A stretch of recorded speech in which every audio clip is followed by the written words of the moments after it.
Ya, mene, maman nzene, mene, la reine des reines, nzene minko, mene, nyamur moyon, ma ve tareyo, aki baba miku kwemiam, akana eyon kobe bavema.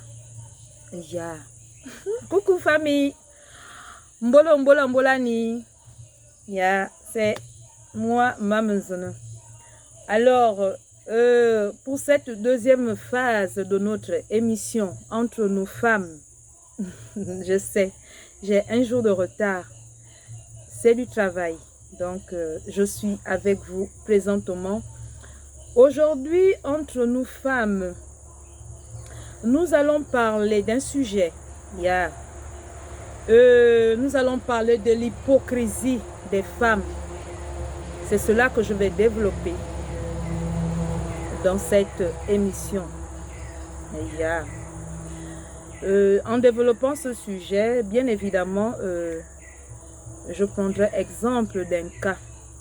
Comme je vous le dis toujours, il m'est donné l'autorisation de prendre exemple sur moi pour mieux vous faire comprendre la situation du sujet traité. Alors, famille, bien le bonjour. J'espère que vous allez bien, que vos familles se portent bien. Moi, de mon côté, maman Zene, je vais bien. Dieu merci. Tareyo Akiba. Je vais donner ici l'élément de réponse de la devinette que je vous ai donné il y a de cela, on va dire, une semaine. Normalement, ça doit pas... cette réponse ne devrait pas intervenir dans le cadre de cette émission, mais chemin faisant, je le fais et je ferai plus attention. Faut pas tout mélanger. C'est vrai que la même personne que je suis traite des sujets traditionnels. Donc ne mélangeons pas tout dans ce qui est mon travail traditionnel et de ce qui est de cette émission. Je vous disais tantôt ceci, que Makosso disait ceci, que le Gabon est un petit pays de 2 millions. Et de ces dires est venue une devinette. Et je vous ai posé cette question. Et au bout de cette question, je vous ai promis, j'ai dit que ceux-là qui répondront à cette devinette auront droit à une consultation. J'ai commencé par une, puis j'ai enchéri par 5 consultations gratuites. Malheureusement, famille, je vous ai regardé attentivement et personne, malheureusement, n'a trouvé cette réponse. Je vous ai même donné des éléments d'indice. Écoutez bien. 2 millions d'habitants. Il manque un élément. Même mes frères Mbandi qui sont sur la toile. Donc vous n'avez pas fait travailler les méninges là. Bon, c'est pas grave. Je ne vais pas vous faire languir. La réponse est simple. La réponse est celle-ci. Alors, il s'agit de la Trinité. Trinité, du principe Père, Mère, Fils ou Fille. C'est cela. La réponse qu'il fallait donner à moi maintenant. Nombreux d'entre vous ont parlé de la richesse, ont parlé de l'abondance, abondance qui parle aussi de richesse. Beaucoup d'entre vous ont parlé de la puissance, de ce que représente notre pays, le Gabon. Vous aussi, je ne vous exclus pas et je vous dis merci. Merci pour avoir pris le temps de répondre à cette devinette. J'aurai une pensée pour vous, ne vous inquiétez pas. La réponse est celle-ci. La Sainte Trinité. C'était tout simplement cette réponse. Et j'ai pour habitude de vous dire qu'il y a des frères et des sœurs qui agissent de manière consciente et inconsciente. Cette devinette est partie de ce que le frère Makosso a dit. Que le Gabon, pays Gabon, un petit pays de 2 millions, et Mamenzuna, je n'ai fait qu'ajouter un troisième élément que j'ai voulu que vous puissiez trouver. Et la réponse est celle-ci, la Sainte Trinité. père, mère, fils ou fille. Ya, abzumete. Voici ce qui concerne la devinette que Maman Zene a eu à mettre en place. Et je pense bien que dans cette émission, c'est un principe que je vais souvent aborder. Je vais souvent comme ça vous poser des petites questions, une petite devinette par-ci, pour avoir droit à une consultation gratuite. Yeah. Nous allons grandir, mais ensemble dans cette émission. Ensemble, nous trouverons toujours ce qu'il y a de mieux, de meilleur pour la femme. Alors, je vais rentrer ici dans le vif du sujet. Mais tout d'abord, je voudrais dire merci à Michou. Michou qui me suit. Et Michou qui a... C'est la seule, malheureusement, parce que j'ai fait le tour de la toile. Alors, c'est Michou qui m'a posé une question. Michou dit ceci. Que son entourage, l'entourage de Michou dit ceci. Que son entourage, pardon, je me suis répétée, son entourage dit ceci,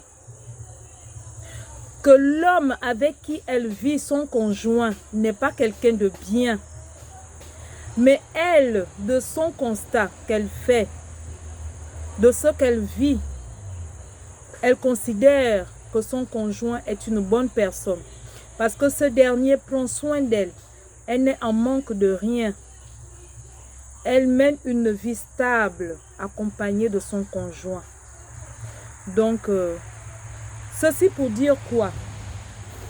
Pour dire que Michou, tu es une femme, tu es une sœur. Et très souvent, ce que les uns et les autres disent de ceux qui sont tes voisins, tes voisines, ta famille, tes amis et tes connaissances, parfois, eux ont la possibilité de voir ce que toi, tu ne vois pas. Parce que ici, au final, lorsqu'on regarde une personne, cette personne est regardée de manière physique, mais aussi spirituelle. Donc, de cette question que tu me poses et du constat que ton entourage fait en ce qui concerne ton ami, voici mon élément de réponse. Chaque frère est regardé de deux manières, de manière physique et de manière spirituelle. Ce que toi tu vois de tes yeux ou ce dont tu te contentes, c'est-à-dire du fait qu'il prend soin de toi, ce n'est pas ce que ton entourage voit. Ton entourage voit en effet l'aspect physique de ton conjoint, mais il y a aussi certaines personnes qui voient l'aspect spirituel. Donc, l'orientation que Maman Zene, je vais te donner ici, pour te dire qu'il est important que tu apprennes à développer ce côté-là en tant que femme que tu es, pour la femme que tu représentes. Je ne vais pas rentrer encore dans des détails parce que tu as pour l'habitude de suivre mes vidéos et je vous dis suffisamment, je vous parle suffisamment du rôle de la femme dans un foyer, dans sa cuisine. Alors, Michou, j'espère que j'ai répondu à ta question. Et je te dis merci. Merci pour la considération parce que la mise en place de quelque chose n'est pas toujours chose facile. Mais toi, tu as pris ton courage à deux mains et tu as posé ta question. Alors, j'espère avoir répondu à ta question. Mais pour ma part, c'est ce que j'ai à te transmettre. Alors, nous allons rentrer ici dans le vif du sujet. L'hypocrisie de la femme. Nous, les femmes, j'ai pour habitude de vous dire, moi, je ne m'exclus pas des conseils, des orientations que je vous donne. Parce que dites-vous bien que moi aussi, je suis une femme comme vous. Moi aussi, je vis mes difficultés. Moi, je suis réaliste. Même si certaines personnes pensent que je vis dans les nuages, non. Malheureusement, ce n'est pas le cas. Maman Zene, je vis mes réalités. J'ai aussi des faiblesses et de la force comme vous. Yeah. Maintenant, quand je suis prise par le travail, il peut arriver aussi que ma vaisselle traîne. Elle peut traîner toute une journée, toute une nuit. Mais lorsque j'ai fini mon travail, je viens et je m'occupe de ma vaisselle. Pour dire quoi? Que lorsque j'aborde ici le sujet de l'hypocrisie de la femme que je suis, de la femme que vous êtes, de la femme que tu es, c'est pour dire quoi? Il peut t'arriver une situation. Il peut t'arriver que tu sois là, dans un cadre, accompagné de tes collègues, tes amis, tes connaissances, et que paf, une conversation surgit. Et de cette conversation, tu entends de tes oreilles, tu écoutes, puisque tu fais partie de cette réunion. Oui, ça devient une réunion. Tu es là assis et tu fais partie de cette réunion. Même si tu ne dis mot, mais tu es présent. Alors tu écoutes. Comment on parle de la sœur, comment on parle du frère. Tu écoutes la critique qui est faite sur cette dernière, c'est-à-dire de ta sœur. C'est vrai, tu prends une certaine mesure. Tu n'interviens pas, mais tu écoutes. Oui. Vous allez dire, ah, maman, vraiment, mais la petite fille là, ou bien la femme là, elle est terrible. Oui, maman, est terrible. Yeah. Alors, en ce moment, toi aussi, tu joues le rôle de l'hypocrisie. De la femme que tu es. Tu joues ce rôle. Pour dire quoi? Pour dire que tu as deux possibilités. Tu as la possibilité d'aller vers ta sœur et de dire à ta sœur que, ah, ma chérie, désormais, fais attention à tes sœurs, à tes collègues, à tes amis, parce que j'ai entendu quelque chose qui ne m'a pas fait plaisir. Alors que quand je te vois avec cette dernière, je vois que vous vous entendez très bien. Voici la première possibilité.